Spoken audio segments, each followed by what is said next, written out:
Bonjour à tous et bienvenue sur ma chaîne YouTube. Je suis Sigrid et je suis ravie de vous retrouver, vous les natifs du signe du Cancer, pour ce mois d'octobre 2016. Donc voici la façon dont je vais procéder ce mois-ci. Un tirage avec donc le tarot de Marseille, accompagné des cartes du Petit Lenormand pour l'interprétation. Et enfin, deux cartes oracles ce mois-ci, une des cartes qui sera issue d'un jeu que j'ai déjà utilisé et présenté sur cette chaîne et qui s'appelle donc les portes de l'intuition, et l'autre carte issue d'un jeu que j'apprécie également beaucoup, qui est très clair, très précis et très pertinent. De plus, il est très beau graphiquement également, et ce jeu s'appelle le langage secret des couleurs de Ina Segal. D'ores et déjà, excellent mois d'octobre à tous, et donc merci pour votre écoute, merci pour vos partages, que ce soit ici sur la chaîne YouTube ou en privé, donc que ce soit en mail ou sur les réseaux sociaux. Merci pour vos partages et vos abonnements. Je mets toutes les informations en bas de la vidéo.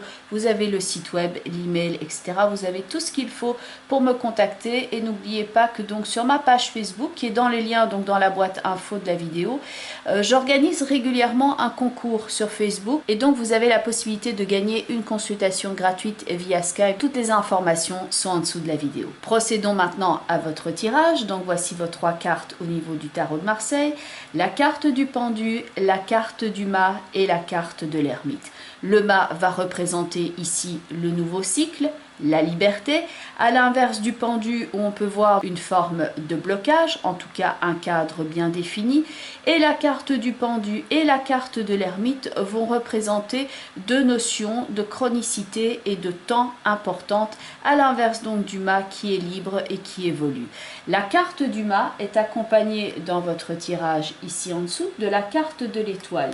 Il s'agit donc bien ici d'aller de l'avant, de décider activement ce qu'il convient de faire pour évoluer et éventuellement se libérer donc de ce blocage initial qui est représenté par la carte du pendu.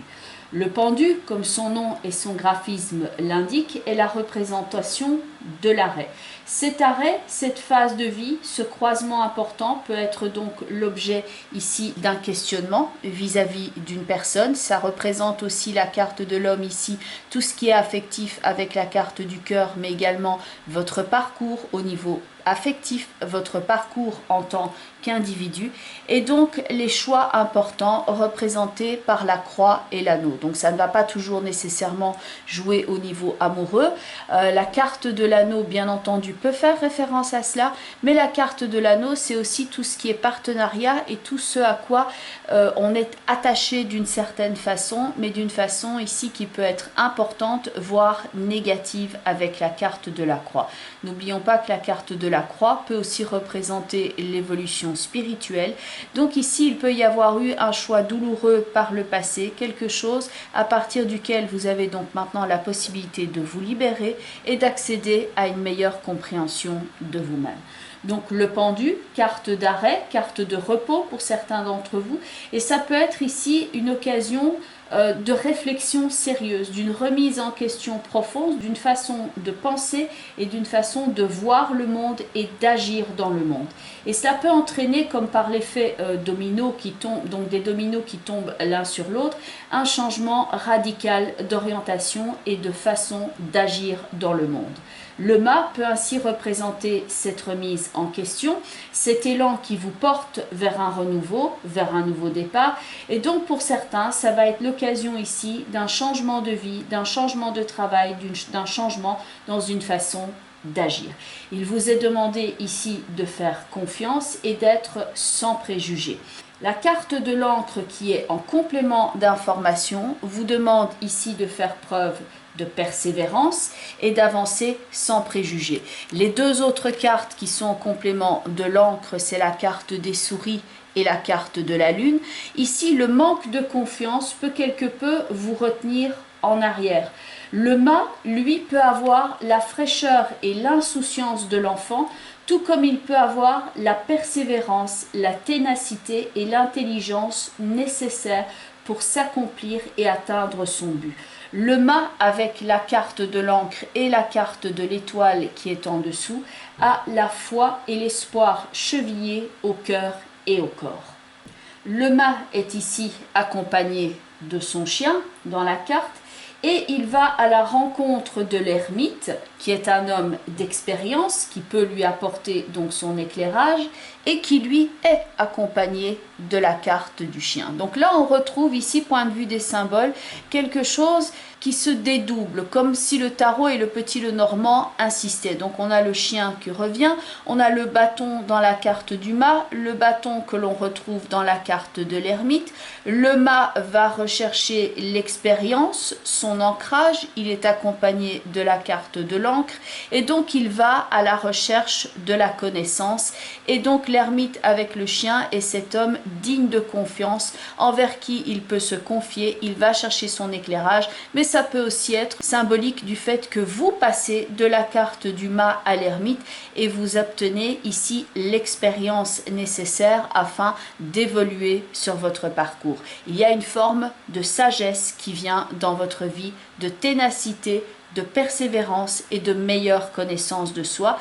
Et l'ermite peut représenter aussi le fait d'apprendre certaines choses.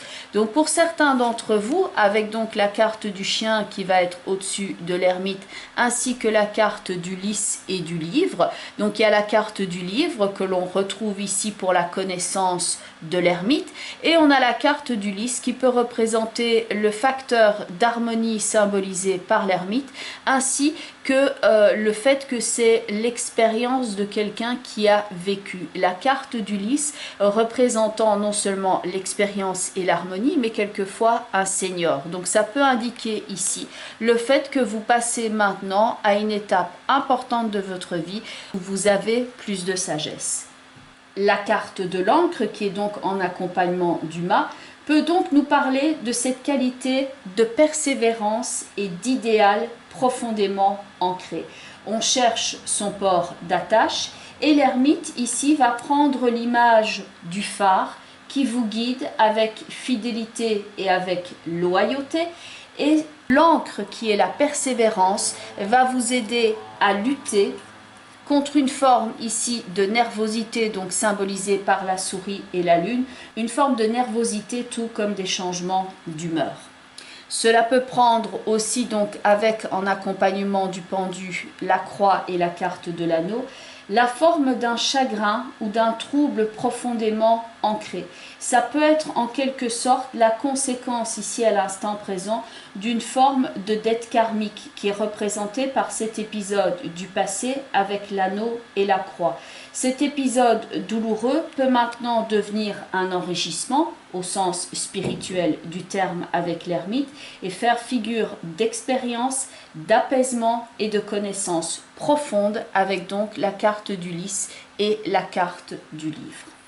Le mât ici nous parle, selon votre cas spécifique, d'une libération, d'un changement, de commencer une nouvelle phase. On cherche sa place, on se tourne vers son but.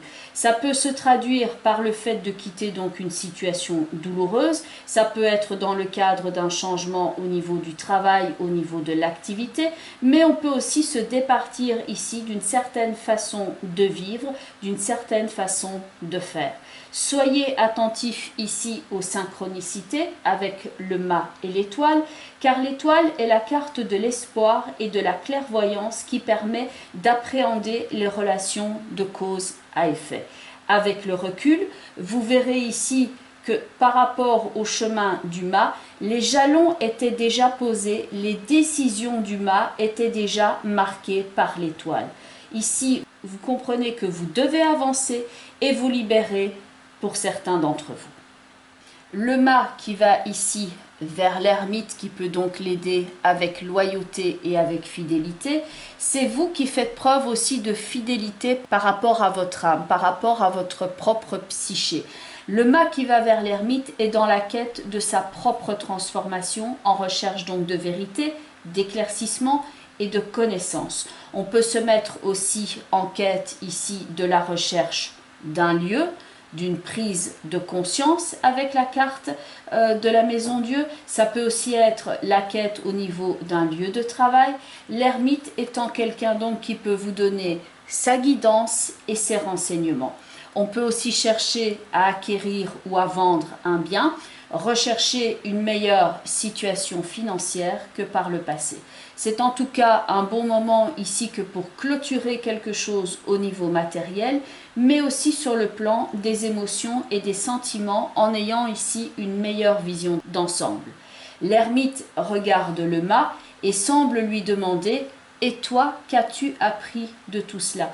Qu'as-tu appris de ton parcours, de tes choix au niveau spirituel ?» C'est donc un examen de conscience, c'est une recherche à ces questionnements.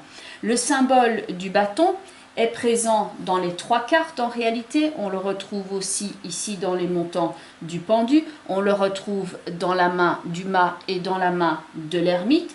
Donc c'est quelque chose qui était présent depuis le début et c'était ce qui vous soutenait depuis le début. Donc ce qui vous soutient et qui vous porte est présent depuis le début de votre histoire, voire depuis très très longtemps avec la carte du pendu ici qui est quelquefois une carte que l'on peut rechercher au niveau de l'enfance, au niveau de vos choix. Vos choix vous ont mené jusqu'à l'instant présent et ça faisait partie de votre parcours, même si pour certaines choses c'était donc douloureux avec la carte de la croix et la carte de l'anneau. Donc ce qui vous soutient et ce qui vous porte est présent depuis le début de votre histoire et c'est ça qui vous apporte la richesse de l'expérience avec la carte de l'ermite. Enfin, la carte au niveau des couleurs, donc le langage secret des couleurs de Ina Segal, c'est la carte argent. La couleur argent, on la retrouve d'ailleurs souvent dans la carte de l'ermite. La couleur argent est à mettre en relation avec l'expérience, avec le grand âge. La carte argent ici parle de persévérance et renvoie à l'élan du mât et à la carte de l'encre.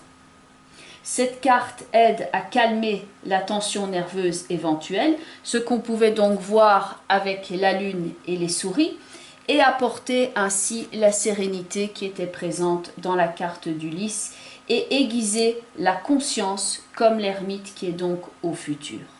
Cette couleur aide enfin à renforcer le processus de guérison et elle apporte clarté et protection tout en vous ancrant dans la réalité. Et enfin, la deuxième carte qui est présente au niveau des portes de l'intuition, c'est donc la carte des mots. On retrouve ici le symbole du livre et donc le symbole du livre qui était en accompagnement de la carte de l'ermite et le livre qui est présent ici quelque peu caché dans la carte de l'ermite, ici dans les pans du manteau. Vous avez un livre qui est comme posé au sol, il fait partie du manteau de l'ermite qui incarne cette montagne de connaissances. Donc la connaissance, le livre, les mots, certains vont se pencher ici sur leur propre histoire et décoder leur propre vécu. Il peut y avoir aussi le fait de s'inscrire par exemple à un cours, de rechercher de la connaissance, de rechercher à améliorer ses capacités. Les mots vont être importants et la façon de vous exprimer bien entendu également. Le message ici de cette carte, avec la carte des mots, le succès va dépendre d'un état d'esprit positif et l'emploi de certains mots que vous utilisez. Donc quand vous remarquez que vous parlez de vous-même ou d'une situation en amenant l'énergie vers le bas en utilisant des mots négatifs, par exemple je ne vais jamais y arriver ou je vais manquer de temps, vous affirmez des choses négatives. Si vous n'y êtes pas encore arrivé, plutôt que de dire je ne vais jamais y arriver, dites plutôt je vais tout faire pour améliorer la situation et y arriver. Donc la carte de l'argent, pour rappel, est donc la carte de la persévérance et c'est la caractéristique principale qui était donc liée à la carte du mât qui avance vaillant vers sa propre connaissance. Sachez ici vous départir de certaines notions de blocage et de temps avec la carte du pendu et de l'ermite. Voyez plutôt le chemin que vous avez déjà parcouru que les choses qui sont en retard et que vous n'avez pas encore effectuées. Le mât, le principal, c'est qu'il va de l'avant, il va chercher la propre connaissance, il cherche à se réaliser et au fur et à mesure du chemin, il acquiert cette connaissance. On reste bien entendu dans le cadre d'un tirage global. Pour ceux et celles qui souhaiteraient avoir un complément d'information, je Je vous invite à voir la vidéo qui correspond donc à votre signe ascendant, ainsi que, pourquoi pas, la vidéo qui correspond au positionnement de la Lune dans votre thème astrologique de naissance. Vous y trouverez peut-être d'autres pistes de réflexion pour vous aider ici sur votre chemin.